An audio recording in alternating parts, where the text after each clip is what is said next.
Okay, so we're here today at our first of the Fall Flagler Fine Art Festivals with Lisa Whitener. She's one of our full fall session artists, and we just wanted to have a quick little talk and find out a little bit more about her work. Tell us some background, where you're from, when you started painting, things like that.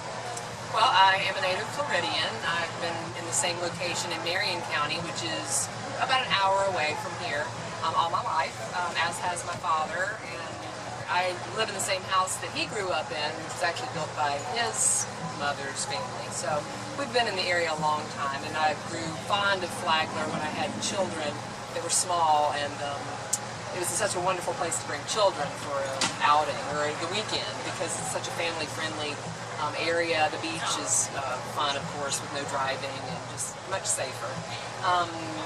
Artistically, I think it probably, my mom and dad are really not, they're more musical, or they're getting on up there now, but my grandmother, kind of out of necessity maybe, but they did all sorts of artsy things, you know, making things from palm fronds, from soaps, from anything, and she taught me a few things when I was little, not painting, but crocheting and various things. So I always had a desire to do creative things, and I started drawing and some painting when I was little, but I didn't really pursue it until I became an adult and then had children, and they grew up, and then I had the time to pursue it more seriously. So it's been about the last 6 or so years that I've really been pursuing it seriously. And so you take classes, or you self-taught? How do you? Well, I started out looking at other people's art, like going to art shows was kind of what inspired me.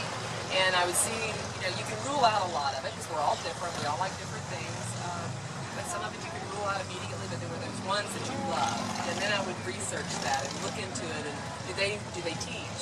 And so I did a few workshops with people whose work I enjoyed, and I checked out a lot of books from the library, bought books, bought videos, and again, it's things, you know, if I saw an artist that I really liked, then I would pursue looking into their techniques and whatnot. And then you just do it a lot. Like, I always equate it to playing an instrument, in that you don't pick up a clarinet and play it well the first day, or maybe even the first year. You keep practicing. Yeah.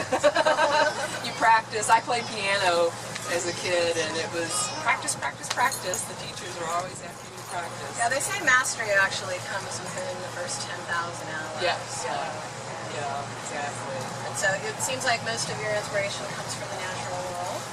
Yes, it does. You know, of course, I like the beach, so I'm always wanting to do palm trees and dunes in the ocean. There's something calming. I'm an Aquarian, so maybe it's the love of water. I don't know.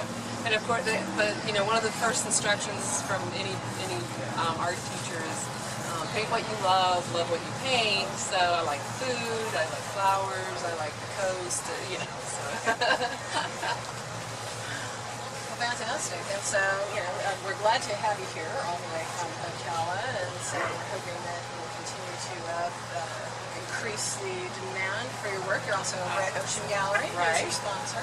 Absolutely. Right around the corner. Tell us a little bit about that. Wonderful little gallery. It's really growing. Since the first time I set foot in there, gosh, there's double, I think, the amount of art in there now. And of course, mine included, which is a real thrill for me. And they've been successful in selling several of my pieces so far.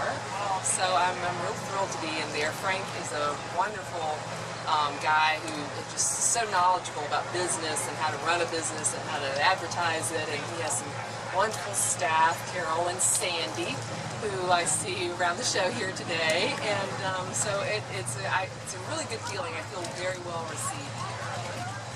So do you have just a quick description of your technique, or? Well, I do a couple of different things because some of the work I use a palette knife for, and I really enjoy the looseness that you can't really get too tight with a palette knife.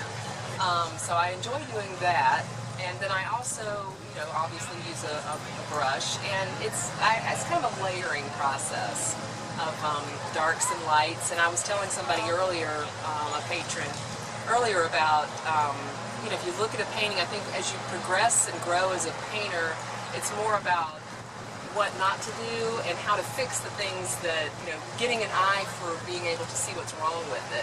You can see that it's just not working, it's just not that fun and interesting and what's wrong with it, and usually it's the value, it's the, it could be other things like the composition, but a lot of times it's just there's not enough contrast between dark and lights. Sometimes you work something, it gets too muddy, you got to step back, Yes. clear things up. Right. Yeah, and it is. It's an interplay. And my issue as an artist is it's difficult to know when something is finished. Yes. Do you ever have to tell yourself to just step away from the piece? Or? You do, because I do a lot, because I know that if I keep fussing with it, it's going to get, like you say, it's going to muddy it up. In fact, I did that yesterday when I was just putting the final touches on some things to bring to Frank in the Ocean Gallery, and I thought, now you've done it. Now look what you did. And I was like, one stroke too much. So, but with acrylic, it doesn't, it dries fast. But if you get it in time, you can, correct it and not make too big of a mess, hopefully.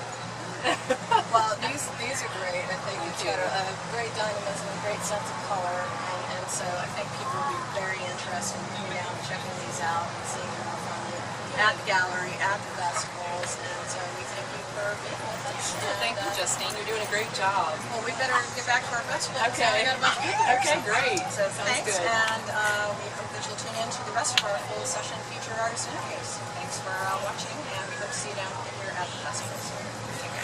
Thank you.